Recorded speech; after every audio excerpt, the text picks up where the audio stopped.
The live TV, सच सबसे आगे। दोस्तों, अतीक अहमद और अशरफ अहमद की जिस तरह से हत्या हुई है पुलिस कस्टडी में उत्तर प्रदेश में, सरकार के जो प्रशासन है और शासन है उसके ऊपर कई सारे सवाल खड़े कर दिए हैं। हर रोज एक नया सवाल खड़ा होता है, हर रोज कुछ ऐसी बातें सामने आती हैं नई जिसके ऊपर फिर से कई सवाल खड़े हो जाते हैं। जवाब कोई नहीं मिलता है। जवाब इसलिए नहीं मिलता है क्योंकि लोग कह रहे हैं कि क्या इसमें कोई बहुत बड़ी साजिश है। और अब जो चीज हुई है उसको लेकर तो बहुत सारी बातें सामने आ रही हैं कि आखिर ऐसा हो क्यों रहा है। आपको जान के हैरानी होगी कि जिन लोगों को गिरफ्तार किया गया है अतीक अहमद, अशरफ अहमद की हत्या के चार्जेस के ऊपर केस में, उनमें से एक व्यक्ति जिसका नाम सबसे ज्यादा उठ के सामने आया वो था लवलेश तिवारी। वो लवलेश तिवारी जो जेल में है उसका परिवार एकदम गायब हो गया है।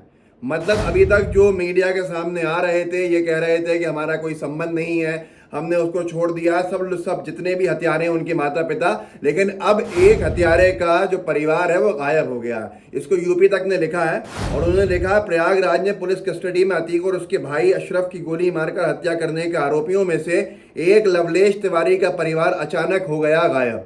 ये परिवार क्यों गायब हो गया है, ये परिवार कहाँ चला गया है, इन सारे सवालों के बीच में योगी सरकार की खामोशी जो है वो कई सारे और मजीद सवाल खड़े करती है कि एक परिवार इस तरह से गायब हो जाएगा जिसके बेटे के ऊपर हत्या का आरोप ही नहीं, आंखों देखा दोष सिद्ध होता है कि जिन्होंने सामने पुलिस की मौजूदगी में गोलियां चलाकर दो लोगों को मौत के घाट उतार दिया। उवैद मुअज्जम ने इसको कोट करके लिखा है, इधर भी ध्यान बनाए रखें, लवलेश तिवारी का परिवार अचानक से गायब है। कल मीडिया बार बार बोल रही थी परिवार को बेवजह परेशान न किया जाए, परिवार जांच में पूरा सहयोग कर रहा है और अब परिवार गायब, सोचा याद दिला दूं। क्योंकि बार बार ये लोग ये भी कह रहे थे कि परिवार का पल्ला झाड़ना, इस तरह से पहले से कह देना कि हमारा कोई संबंध नहीं है। जिस तरह से बुलडोजर की कार्रवाई होती है उत्तर प्रदेश में योगी सरकार में, भले ही वो चेहरा देख के होती हो, नाम देख के होती हो, लेकिन उस सब से ये बच जाएंगे। पर अब एकदम से गायब हो जाना ये फिर कई सारे सवालों को जन्म देता है जिनके जवाब मुश्किल ही नहीं बल्कि नामुमकिन से हो गए हैं मिलना। एक कमीशन बनाया गया है जो इस सब की जांच करने वाला है, जिसके सामने पुलिस अफसर जिनको सस्पेंड किया है वही पेश होंगे। 17 लगभग जितने अफसर हैं, जितने कर्मचारी हैं पुलिस के, वो सारी की सारी चीज़ें एक तरफ, लेकिन अब एक जो अपराधी है उसका परिवार गायब हो जाता है। लोग कहते हैं कि क्या दूसरे अपराधियों के परिवार भी, जो हत्यारे हैं उनके परिवार भी गायब होने वाले हैं। अगर वो गायब हो जाएंगे तो क्या उनको भी वैसे ही ढूंढा जाएगा जैसे अतीक अहमद के परिवार को ढूंढा जा रहा था। अब ये सवाल हैं जिनके जवाब कोई देने को न तैयार होगा और गोदी मीडिया तो इन सवालों को पूछेगा भी नहीं। दिन दहाड़े का मतलब है कि सबकी आंखों के सामने रात में पुलिस कस्टडी में, पुलिस के बारे में अस्पताल जो है वो ये कह रहा है कि हमें 10 मिनट पहले इत्तला दी थी, हमसे कोई पूछा ही नहीं गया था। वकील कह रहे हैं अतीक अहमद के कि कम फोर्स थी, पुलिसकर्मी कम थे। ऐसे में 3 लोगों का मीडिया वालों के भेष में आना और फायरिंग करना, और वो पुलिस जो एक बार की यूपी पुलिस जो जरा सी फायरिंग में गोलियां चला देती है आरोपियों के ऊपर, अपराधियों के ऊपर, एनकाउंटर हो जाता है, उन्होंने एक भी फायर इन तीनों हथियारों के ऊपर नहीं करी जिन्होंने पुलिस की मौजूदगी में अंधाधुंध फायरिंग करी। तो ये बहुत सारे सवाल खड़े करता है। लेकिन अब सबसे बड़ा जो चौंका देने वाला एक मामला है वो तो यही है कि एक हत्यारे का परिवार गायब हो जाता है, लवलेश तिवारी का। वो परिवार कहाँ है, किसके कहने से गायब हुआ है, ये सारी एक पहेली सी बन गई है। लेकिन साथ में कुछ पहेलियों को सुलझाने के लिए एक स्टेटमेंट दिया था अतीक अहमद के और अशरफ अहमद के वकील ने, कि अशरफ अहमद ने कहा था कि अगर उसकी हत्या होती है तो एक बंद लिफाफे के अंदर उस आला अधिकारी का नाम है जो उसकी हत्या कराने की उसको धमकी दे चुका था, वो नाम की चिट्ठी जो है वो जज साहब के पास और मुख्यमंत्री महोदय के पास पहुंच जाएगी इनकी हत्या के बाद अपने आप। तो वो अतीक अहमद के और अशरफ अहमद के जो पंडित जी वकील हैं उन्होंने कहा भी है कि वो चिट्ठी पहुंच जाएगी। नवभारत टाइम्स में लिखा है, अतीक अशरफ लेटर, अशरफ के बंद लिफाफे वाला राज क्या है। वकील बोले सीएम के पास खुद पहुंच जाएगा।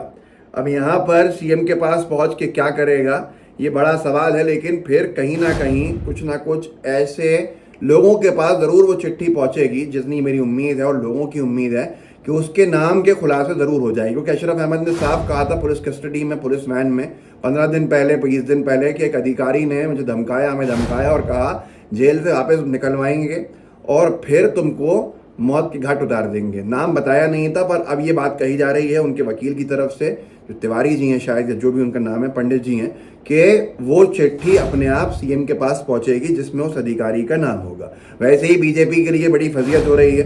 बीजेपी के लिए फजीयत इसलिए भी हो रही है क्योंकि बीजेपी की एक नेत्री, जो बीजेपी की प्रत्याशी रही हैं, नेहा जिनका नाम है, उनके ससुर की और अतीक की जो फोटो है वायरल हो गई है। एबीपी गंगा टीवी ने लिखा है, बीजेपी नेता नेहा के ससुर की अतीक के साथ तस्वीर वायरल, उठने लगे सवाल। इन सारे मुद्दों के ऊपर अब योगी आदित्यनाथ जी का एक बयान सामने आ गया है। अब इसको मजबूरी कहें या जो भी चाहें आप कहें, कि बीजेपी को इतनी सारी फजीयत का सामना करना पड़ रहा है।